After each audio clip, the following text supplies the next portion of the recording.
নমস্কার বন্ধুরা, আমি ঋত্বিক আর আমাদের চ্যানেল ভবিষ্যৎ দৃষ্টিতে সকলকে স্বাগত জানাই। বন্ধুরা, দ্বিতীয় ঘরের অধিপতি বিভিন্ন ঘরে অবস্থান করলে কি ধরনের ফলাফল জাতক বা জাতিকা লাভ করে থাকে সেই নিয়ে আমরা যে সিরিজটা শুরু করেছিলাম, আজকে তার ষষ্ঠ পর্ব।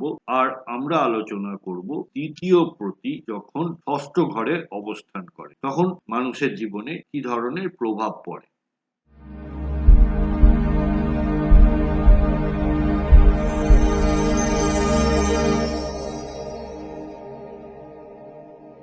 বন্ধুরা, যারা যারা অলরেডি আমার চ্যানেলটা সাবস্ক্রাইব করেছেন তাদেরকে জানাই অসীম কৃতজ্ঞতা ও ধন্যবাদ। আর যারা এখনো করে উঠতে পারেননি তাদের কাছে আমার বিনীত নিবেদন যে চ্যানেলটা প্লিজ সাবস্ক্রাইব করুন আর পাশে থাকা বেল নোটিফিকেশনটা প্রেস করতে ভুলবেন না। আমরা ধীরে ধীরে জ্যোতিষের বিভিন্ন তত্ত্ব বা বিভিন্ন বেসিক্সগুলো নিয়ে আলোচনা করছি, এরপরে আরও অ্যাডভান্স লেভেলে যাব। তাই আপনারা সাবস্ক্রাইব করে নোটিফিকেশনটা অন করে রাখলে ভিডিওর নোটিফিকেশনগুলো আপনাদের কাছে পৌঁছে যাবে।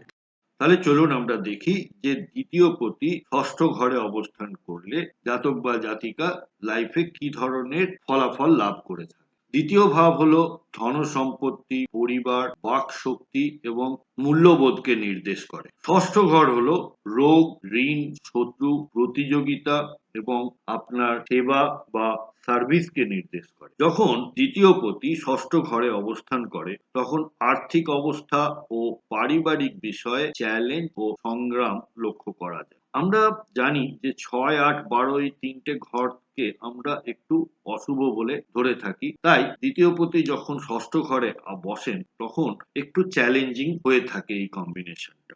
এর শুভ প্রভাবগুলি আমরা দেখে নিই। প্রতিযোগিতা সাফল্য লাভ করতে দেখা যায়, অর্থাৎ যে কোনো কম্পিটিটিভ কোনো পরিস্থিতি, এক্সাম হোক বা অফিসে একটা কম্পিটিশন হোক বা যে কোনো জায়গায় যেখানে লড়াই করার একটা ব্যাপার রয়েছে সেখানে এনারা কিন্তু জয়লাভ করে থাকে। পরিশ্রমের মাধ্যমে অর্থ উপার্জন করে থাকেন এনারা। আর্থিক শৃঙ্খলা বজায় রাখা, অর্থাৎ একটা ডিসিপ্লিন মেনটেন করা, সেটা জীবনেই হোক বা ফিনান্সের ক্ষেত্রেই। অর্থাৎ কেউ যদি এসআইপি করেন বা সিস্টেমেটিক ইনভেস্টমেন্ট প্ল্যান করেন তাহলে সেটা একটা ভালো হ্যাবিট বিনিয়োগের ক্ষেত্রে। তো এনাদের ক্ষেত্রে সেই শৃঙ্খলাটা লক্ষ্য করা যায়। আইন, চিকিৎসা, হিসাব রক্ষণ এবং সেবামূলক কাজে এনাদের উন্নতি হয়।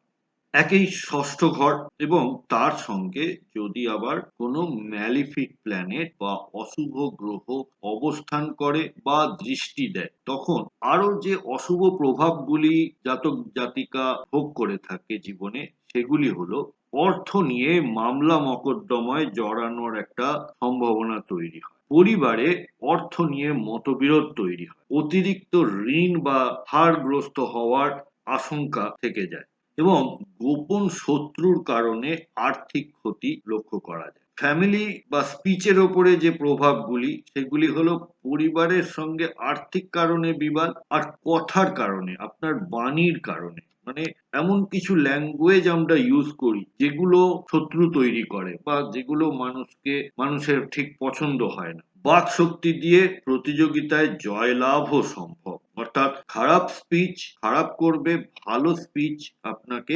প্রতিযোগিতায় জয়লাভ করাবে। পেশার ক্ষেত্রে ব্যাংক, ফিনান্স, আইন, কোর্ট কাছারি, হাসপাতাল বা সরকারি চাকরিতে সাফল্য পেতে দেখা যায়। সিক্সথ হাউস সেবাকে নির্দেশ করে এবং যখন দেখবেন জীবনে চ্যালেঞ্জ আসছে তখন আপনাদের না সেবামূলক কিছু কাজ করা খুব প্রয়োজন। প্রতিযোগিতামূলক পরীক্ষায় জয়লাভ করেন এনারা। শৃঙ্খলা মেনে কাজ করলে উন্নতি। সিক্সথ হাউসের আর একটা ব্যাপার হচ্ছে যে শৃঙ্খলা, যেটা একটু আগে বলছি যে লাইফে আপনারা ডিসিপ্লিন তাহলে দেখবেন উন্নতি আপনাদের আসবেই। প্রতিকার হিসেবে শ্রী বিষ্ণু এবং মহাদেবের পুজো করা, পারলে শনি মঙ্গলবার উপবাস করা, লাল রঙের বস্তু বা বস্ত্র দান করা, সৎ পথে অর্থ উপার্জন ও ঋণ থেকে বিরত থাকা। যে আপনারা চেষ্টা করবেন ধার না নেওয়ার, তাহলে একবার যদি ধারের কবলে পড়েন তাহলে কিন্তু জালে জড়িয়েই যাবে।